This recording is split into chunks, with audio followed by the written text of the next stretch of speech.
Bueno, esta semana surgió de una charla con mi padre el tema de los sintetizadores. Cómo es algo que se menciona tanto, pero creo que no tenemos mucha idea de dónde sale, qué tal la historia, a quién se le ocurrió, qué fue lo que pasó. Y es muy loco cómo termina conectando artistas que nunca nos imaginaríamos. Desde The Police, Charly García, Dua Lipa, todo. Tyler, The Creator, Tame Impala, Pink Floyd. Este es un aparato que nace en los años 50, que era más algo de composición, no se lo usaba tanto como un instrumento. Además era algo muy poco transportable. Estaba totalmente pegado a una pared, no tenía botones, no podía generar sonidos en vivo, solamente se hacía con pistas pregrabadas y era algo muy de nicho. Lo usaban los laboratorios de nerd, básicamente. No era algo que pueda usar todo el mundo. Encima, creo que lo que era fundamental era este tema de que no se podía transportar. Hoy en día cualquier persona hace música con una computadora, un teléfono, con cualquier cosa, se modernizó muchísimo. Pero bueno, en esa época era un poco más complicado. Hasta que en los años 60 se crea el Moog modular, que fue el primer sintetizador que tenía teclas y que además generaba estos sonidos en vivo, pero era de a una nota a la vez. Hasta ese momento era lo que teníamos. Total. Pero bueno, eran muy grandes, eran carísimos y era difícil de transportar de nuevo. Todas las cosas tienen que ser prácticas, más que nada para generar música y demás. En toda esta movida del sintetizador aparecen los Beatles. Y cosa que los Beatles hacen, cosa que la gente quería. Empezaron a jugar un poco y así fue como lo terminaron poniendo cool en la industria. Ellos dijeron, vamos a empezar a jugar con esto. Y en principio empezaron a jugar con cosas un poco más experimentales. Se lo escucha mucho en Abbey Road, en Let It Be, pero no tanto desde las bases, sino como para tocar algún que otro instrumento. No se armaban tantos sonidos más reales. Total. Después, en los años 70, aparecen los Minimoogs, que ahí ya dejaron el cablerío de lado y se empezaron a hacer aparatos mucho más chiquitos, que eran transportables, tenían teclas, se podían tocar.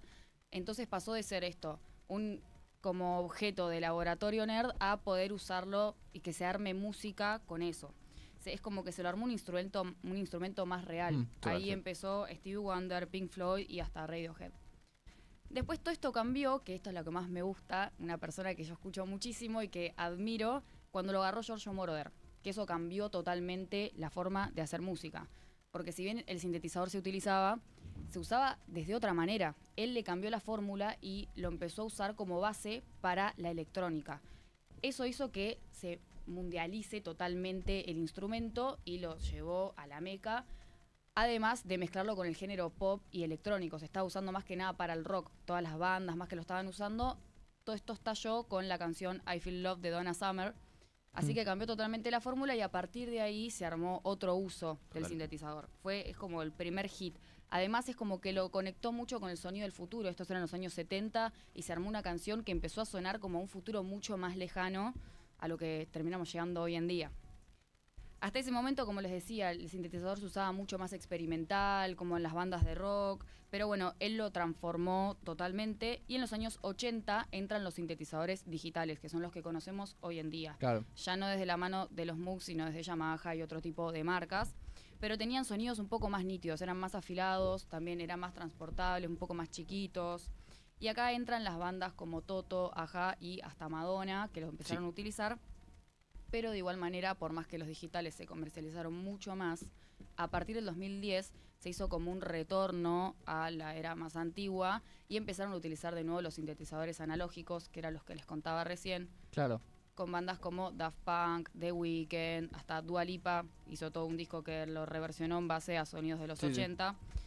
Así que nada, estuvo muy copado eso, porque estas imperfecciones y saturaciones y ruidos agudos que se encontraban con más ruido de los sintetizadores analógicos, es como que le terminaron dando un poco más de vida a la música y siento que es lo que nos termina atrapando a todos. Claro, claro, es que igual, justo me hiciste acordar una charla que había tenido Catril en el Movistar Arena con Divididos, si no me equivoco, en el que contaban, viste, como el proceso entre los amplificadores, tanto digitales como los analógicos.